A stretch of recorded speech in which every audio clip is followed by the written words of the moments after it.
Hello, my name is Rosanamod, and welcome to the rosanamod podcast. Want to modify your life? That is corny, but I'm going to keep it in there. This variety show brainstorms solutions for everyday challenges, unlocks your secret potential, think outside the box with creative ideas that improve your business and your life. Get inspired with special guests, get motivated with how-to projects for the whole family, and learn that life is too short for anything less than being happy. Laugh with me or at me, it doesn't matter. Somebody's going to laugh.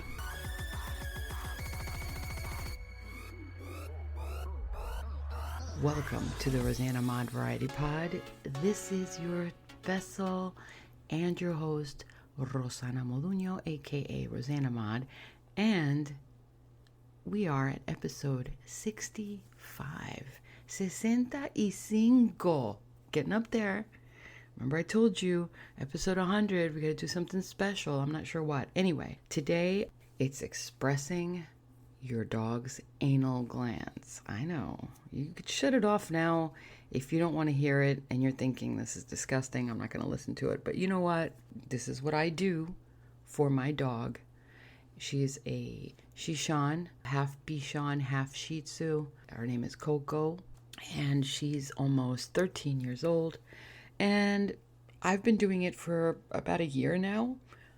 I used to take her to the vet to get it done once a month, and the truth is anal gland expressing is, well, let's start from what that is first of all.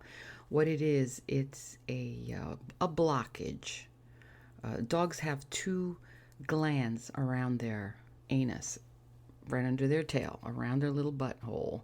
There's two glands located like as if you're looking at the butt as a clock. One is located at 4 o'clock and the other one's like around 7 o'clock or 8 o'clock. Okay, so between 4 and 5 and 7 and 8, those are where the glands are.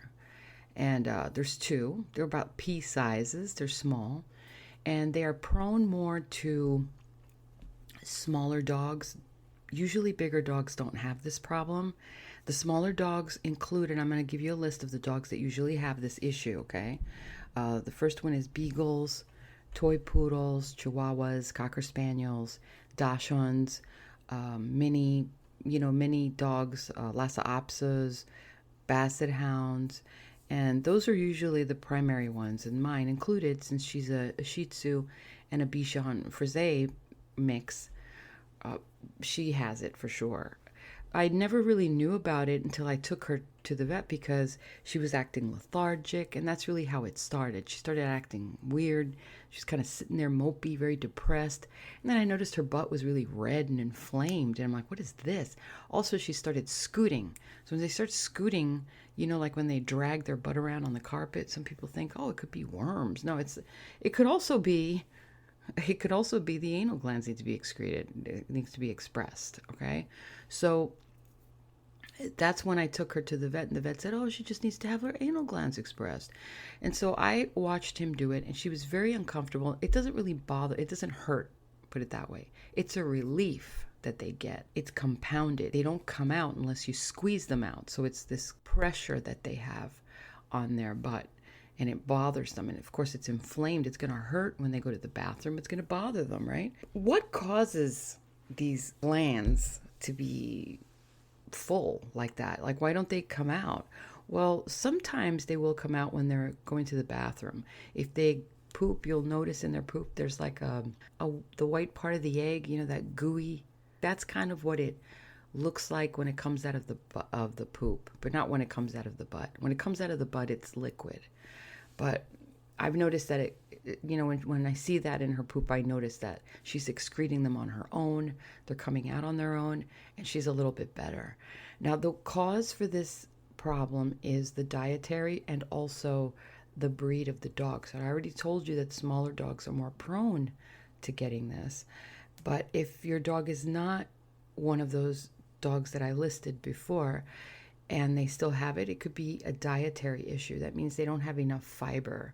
So the fiber, what it does is just clean out, their insides and cleans them out when they go to the bathroom. So all of that stuff comes out naturally instead of you having to manually go in there and express their glands.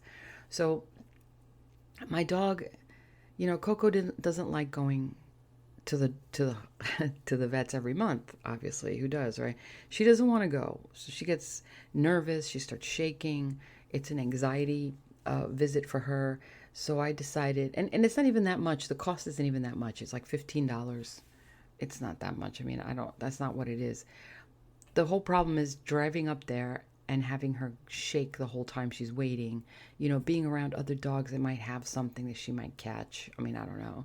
And then now with the COVID thing, the doctor did this new way of treating the patients, which is take the dog away from the owner and brings them to another room. So I'm not there. And when she's not with me, she gets very anxious. So I noticed that ever since that happened, I thought, I'm just going to start doing it at home. I asked him if I could do it. He said, sure. You need latex gloves and a lubricant, like olive oil is what I use, or Vaseline. You need a paper towel. You need baby wipes or dog wipe. The first thing you do, make sure that you stand the dog up on all fours. Then you grab the tail with your left hand or your right hand, whichever hand is your weakest, right? Lift the tail up straight up. And keep her straight. She's going to stay straight. Unless she's wiggly, you might have somebody else wanting to hold her, and then you hold the back part while they hold the front. My dog is so used to it. She's like a little statue. So I lift up the tail, and then with my right hand, with the latex glove, you insert your index finger about an inch facing down so that the nail is facing up, okay? And then you're going to, with your thumb, get on the bottom part of the skin, and you're just going to feel around at about 4 o'clock or 5 o'clock, if it's a clock, if the butt is a clock, and see if you can find around 4 or 5 o'clock, find a little P-shaped bump. And then you're going to do the same thing, turn your fingers around, and you're going to feel for 7 and 8 o'clock. Those are the glands. If you feel the glands there, the only thing you need to do is put your fingers together. So your index finger and your thumb are going to meet. And when they do, you're going to milk it. You're going to pull, you're going to squeeze, and you're going to gently, very slowly, you're going to squeeze and pull out like you're milking. Just like you're milking like a cow. You're just going to be milking it. Now, if it's impacted and it's full, it's going to squirt. I just warn you. So you want to keep that wipe, make sure you got paper towels on under her legs or in the area. You might want to, if you can, now I'm good at this, I will hold her tail, but at the same time with my other fingers, I'll hold like a little piece of wipe there for her. And I'll be able to do that because I'm just so used to doing it. And then it'll squeeze out. But if you do it, if she doesn't have that much impact and it's not that swollen, it probably won't squirt, but it will come out a little bit, and you'll notice it'll be like a brownish, yellowish liquid, and it stinks. It smells like fish. I'm just not. It's, you're going to smell it and you're going to say, oh, well, that's interesting. It smells just like, it smells like fish. So it really does. It smells just like it. So you're going to do that, and then just very gently, like, can't stress that enough, is really gentle with it, because that's a very tender area for the dog and you don't want to hurt her. So you just do it very gently on the 4 or 5 o'clock pee, then you turn and you do the same thing with the 7, 8 o'clock pee, and you kind of like squeeze it out, and you'll notice that there's less there. And then just clean it with a little baby wipe, just, pat her, clean it up like nice. And that's it. It's that simple. It sounds gross. In the beginning, I was kind of freaked out. I was really scared. But then I noticed that as soon as I finished doing it, she's a totally different dog. She was like happy. She was running like that run that they do right after they take a bath. This was something that was uncomfortable for her. It was something that was painful for her. If you don't express these glands, what's going to happen is they're going to get impacted in a way that they have to have surgery. I mean, if you're okay with bringing your dog to the vet every month, that's fine, if you want to do that. But I'm just letting you know that this is a good DIY. This is a good way to not only save money, although $15 a month is not a lot, but for $15 a month, I can get her more food. You know what I mean? And that's another thing, segueing into food. If you want to make sure that your dog doesn't have these problems in the future, the only thing you have to make sure of is buy more fiber. And you can find fiber in dry food more than you can in the wet food. That's the first thing to remember. My dog doesn't eat wet food, very rarely, unless I run out of something or she's hungry and I don't want to, for whatever reason, I don't know. Very rare.